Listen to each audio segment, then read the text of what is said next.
अस्सलामुअलैकुम वरहमतुल्लाहि वबरकातुहू। तमाम दोस्तों को जो मेरा यूट्यूब चैनल देखते हैं उनको मेरे यूट्यूब चैनल पर खुशी आमदीद।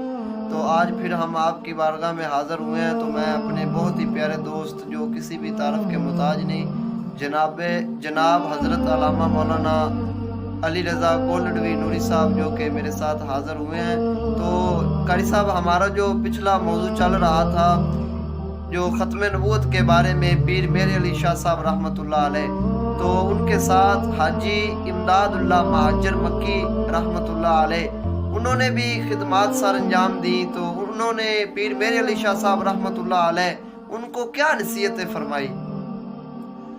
हाजी इमदादुल्लाह महाजर मक्की रहमतुल्लाह अलैह बहुत बड़े शेख गुजरे हैं और उनके मुरीदीन में बड़े बड़े उलमा हैं जी। उनके मुरीदीन में अगर आप देखें तो बड़े बड़े नाम मिलते हैं। उलमाए देवबंद भी उनकी मुरीद होने का दावा करते हैं। तो हाजी इमदादुल्लाह साहब महाजर मक्की रहमतुल्लाह अलैह 1857 की जंग आज़ादी के बाद यहाँ से फिर मक्का शरीफ तशरीफ़ ले गए और फिर आपने वहाँ पर ही अपनी उम्र गुजारी। तो हाजी साहब बहुत बड़े बुजुर्ग थे और बड़ा उनका हल्का अहबाब था। पीर मेरे अली शाह साहब रहमतुल्लाह अलैह आप 1890 में गालबन हज के लिए तशरीफ़ ले गए थे। तो हरम शरीफ में जब हाजी साहब से आपकी मुलाकात हुई तो पीर मेरे अली शाह साहब आपने फरमाया कि मेरा दिल यूँ करता है कि मैं मदीना शरीफ और मक्का शरीफ में सारी जो उम्र है वो गुजार दूँ।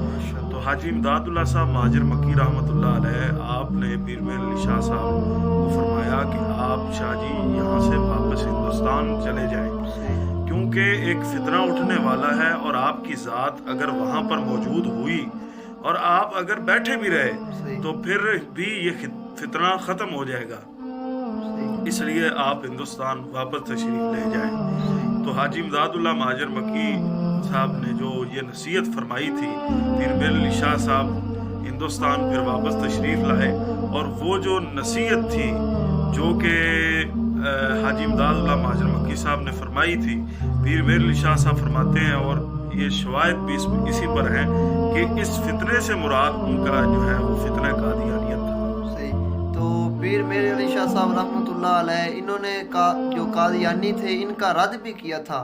तो उनके बारे में आपका क्या मौक़िफ़ है और आपने जो उनकी किताबों का मुताला किया उनसे हमारी भी गोश गुजार करें। इस हवाले से देखें कि उन्होंने पीर मेरे अली शाह साहब के रद्द में किताबें लिखी और बड़ी गालम गलोच की है। आप गुलाम अहमद कादियानी की किताबों को देखें या जो नूरुद्दीन उनका है, हकीम नूरुद्दीन, उसकी किताबों को देखें, या एक उनका एक अमरोई था, हसन अमरोई, उसने शम्स बाज़गाह लिखी।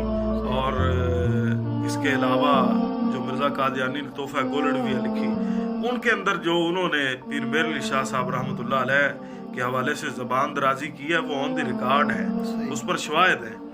और पीर मेरे अली शाह साहब रहमतुल्लाह अलैह आपने ये बात फरमाई है कि मैं शुरू में जब इसने अपने दावा जात शुरू किए, जिस तरह मैंने पिछली वीडियोस में ये बात बताई थी कि उसने मुनाज़र होने का दावा किया, फिर मुजद्दिद का, यूँ आगे वो सीढ़ियाँ चढ़ता गया। तो उसने उस दौर में जब वो मुनाज़र का या वो अपना दावा लेकर बैठा था मुजद्दिद का, तो पीर मेरे अली शाह साहब रहमतुल्लाह अलैह आपको उसने ख़त लिखा कि जी आप मेरी हिमायत करें।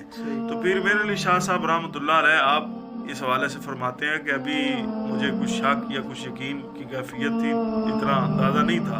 तो ख़ुद रसालत मआब सल्लल्लाहु ताला अलैहि वसल्लम आपकी मैंने ज़ियारत की और सरकार दो आलम सल्लल्लाहु ताला अलैहि वसल्लम आप इस हालत में बैठे हैं कि मिर्ज़ा कादियानी आपसे मुंह फेर के बैठा है। सही।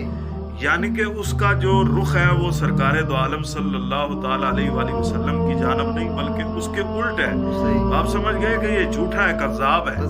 अगर ये हुजूर का उम्मती होता या हुजूर का गुलाम होता जो इसको इतना दावा है तो फिर ये हुजूर के सामने बैठता, लेकिन इसकी तो इतनी मजाल ही नहीं, इतनी जुर्रत ही नहीं। तो फिर इस तरह से पीर मेरे अली शाह साहब रहमतुल्लाह अलैह इसके बाद आपने इसके हवाले से भरपूर इसका रद्द किया और बड़े बड़े उलमा थे उस दौर में, उनको शुबहात हुए। इसकी किताबों ज़ाहिर बात है, एक बंदा जो एक काम करने का इरादा कर रहा है और एक शोबे में निकल रहा है तो वो पूरे हथियारों से लैस होकर निकलता है। जी जी तो वो लोग पूरी तैयारी के साथ निकले थे। उनके जो लोग थे, हकीम नूरुद्दीन, वो खुद को बहुत बड़ा आलिम समझता था, पता नहीं था या नहीं, ये अलग बात है। इसके अलावा उनका जो एहसन अमरोई था और खुद मिर्जा कादियानी, ये चालाकियों में बड़ा आगे था। सही।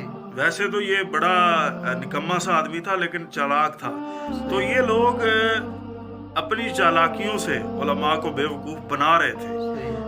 बहुत से ऐसे नाम मिलते हैं, जैसे मोहम्मद हुसैन बटियालवी साहब, सर सैयद अहमद खां भी इब्तदाई दौर में इनसे मुतासर हुआ। इसके अलावा भी और कोई पीर साहबान भी हैं। लेकिन हज़रत आला गोलड़वी रहमतुल्लाह अलैह, आप उसकी जो किज़ब बयानिया, उसका जो दजल है, उसका जो फ्रेब है, उसके आप कतन शिकार नहीं हुए और आपने खुल्लम खुल्ला उसका रद्द किया, किताबें लिखी, और इसके अलावा मनाजरे के लिए भी आप तशरीफ़ ले गए। लेकिन जैसा कि मैंने पहले बयान किया, वो नहीं आया। और इंशाल्लाह ये रहती दुनिया तक ये कादियानी गोरड़ा शरीफ का नाम सुनकर इनको मौत इन पर तारी हो जाएगी, लेकिन ये गोरड़ा शरीफ के नाम से भागेंगे। ऐसा ये नाम है। सही, माशाल्लाह। तो दोस्तों, आपने सुना कि पीर मेर अली शाह साहब रहमतुल्लाह अलैह ने किस तरह तहफ़्ज़े ख़त्म नबूवत के बारे में उन्होंने अपनी ज़िंदगी को सर्फ किया। तो इंशाल्लाह अब हम बहुत ही जल्द आपके सामने हजूर सैयदी फ़कीह आज़म रहमतुल्लाह अलैह, उनके हालात ज़िंदगी और जो उन्होंने दीन पर काम किया, उसके बारे में इंशाल्लाह जल्द ही हमारी वीडियो अपलोड होगी। तो तमाम दोस्तों से ये अपील है कि इस चैनल को सब्सक्राइब करें ताकि हर आने वाली नई वीडियो आप तक पहुंच दी जाए। तो दोस्तों, जिन दोस्तों ने अभी तक इसको सब्सक्राइब नहीं किया, तो तमाम दोस्त इसको सब्सक्राइब भी कर लें। इंशाल्लाह अब मिलेंगे हम नई वीडियो के साथ। अस्सलामु अलैकुम व रहमतुल्लाह।